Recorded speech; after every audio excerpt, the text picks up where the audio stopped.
Good days mga katips. So kamusta kayong lahat? Matagal-tagal tayo hindi nakapag-upload ng video, no? So na-busy tayo sa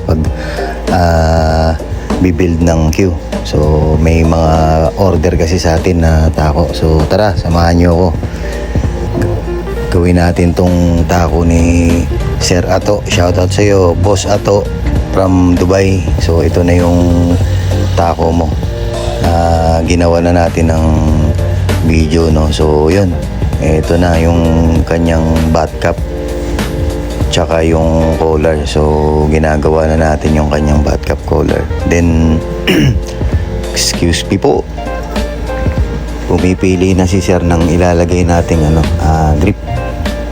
So may mga sinuggest tayong grip sa kanya, pero ang gusto niya po yung isa, yung parang lax type na leather. So yun yung nagustuhan ni Boss Ato na ilagay na grip sa kanyang gagawin tako. Then ito na, nagawa na natin yung bat cap tsaka yung mga ring works na ilalagay natin. So ang gusto ni Boss Ato ay color red yung kanyang bat cap collar, no? So nilagyan ko lang ng tone yung kanyang color para may content design naman kahit papano, hindi naman sobrang plain na plain, no? So ayan, assemble na natin yan, yung mga kinat nating ring works, no? So yun, didikit na natin, no, yung mga parts ng kanyang tako. So yung kahoy po pala na ito ay bokote. So sa mga nakakaalam po, ay bokote is isa sa mga exotic wood na magandang gawing bat, no? So napakaganda po ng timbang nito, balanse, tsaka yung design ng kahoy napakaganda po, pagka true wood po talaga. So maganda yung napili ni Boss Ato na kahoy, no? So marami pa po tayong klase ng wood. Sa mga gusto pong magpa-build ng kanilang tako ay PM nyo lang po ako. So yun, eto meron na po tayong nabuong bat. So iti-taper na po natin siya sa tamang taper, no? So standard taper po yung pagkaka-taper niyan. Then ito na po, nilagay na po natin yung first coat dito sa kanyang bat. So ayan, nakita nyo po, tinatap coat na po natin yung kanyang bat. So ito po yung first coat, no? Para lang po sa kaalaman ng lahat, ito po ay proseso na rin po ng mga ibang queue maker, no? So ayan po, first coat pa lang po yan. So kitang-kita nyo po pag pinaikot natin, no? So dito na-apply na po natin yung third tsaka second coat, no? So pinapatuyo na lang po natin siya para sa susunod na coat. So dapat po kasi medyo makapal yung patong natin para po pag nag-wet sanding tayo hindi po maubos, no? So ito, na wet sanding na po natin yan, ready na po yan for buffing, no? So kitang-kita nyo, kahit matte yung niya, yung looks niya, pwede. So yun, na-buffing na ho natin dito yung kanyang band, no? Napakaganda, napakakintab. So lumabas po yung tunay na buhay nung kahoy, no? Gumanda po lalo yung bukote, no? So yan, kitang-kita nyo naman, napakaganda. Bagay na bagay din yung bat cap na red sa kanyang bukote na bat. So yan, sipat kilatis, napakaganda, napakakinis.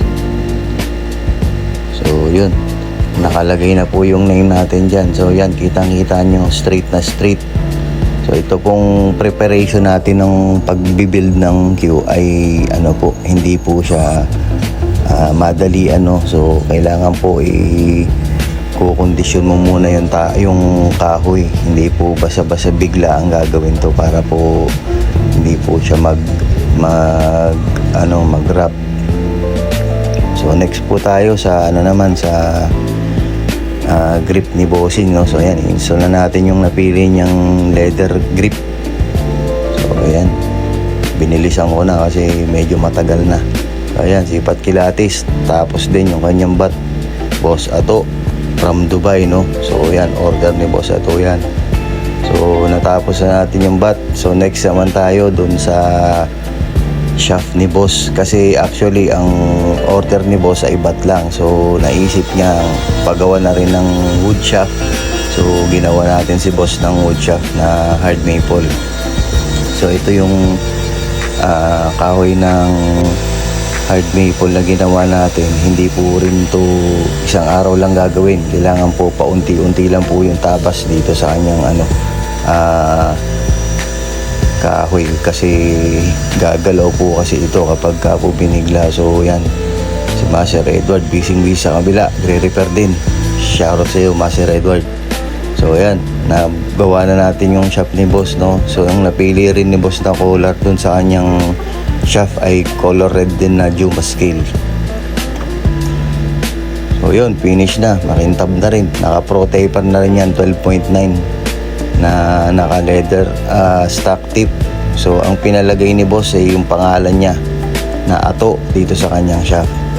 So ayan, in-engrave na natin yung boundary boss Ato, yan, ang ganda.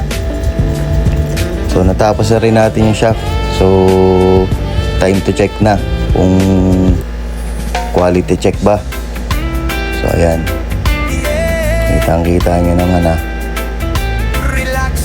napakaganda. So sa mga gusto ko magpagawa dyan PM nyo lang po ako. Marami po tayong stock na kahoy, iba't iba pong exotic wood. So ayan, time to let's bolt in na. So quality check natin yan kung maganda ba yung pagkakakabit, kung align ba. Siyempre align yan, tuwid na tuwid yan, siyempre quality yan. So yun, natapos din yung tako ni boss Ato. Time to check naman yung performance, no? So dadali natin sa bilyaran yan para ma-test hit ng mga tropa. Ayan, kitang-kita yung shop, tuwid na tuwid. Sorry yan. Ayan Ayan. Check natin yung alignment. Kita nyo naman 0-0 kasi ang tumira niyan machine. So talagang walang dahilan para po ito'y mayroong galaw, no? So yun po ang kagandahan talaga pagka po machine ang titira. So ayan tinesit na ni Jerome. Shoutout sa iyo, Jerome, ang tirador ng General Trias, Cavite. So ayan, tinesting niya na yung tako ni boss Ato. Tignan natin yung performance kung quality ba. Mayroon din, may bitaw din So ayan, kitang-kita nyo, pinipitig-pitig lang ni Jerome Hustler. Shoutout sa iyo Salamat sa pag-test nitong tako ni boss Ato. Ayan, no, kitang-kita nyo naman, napakaganda, may power talaga.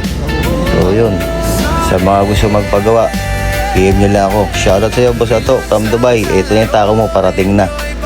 Thank you sa pag-order. Salamat.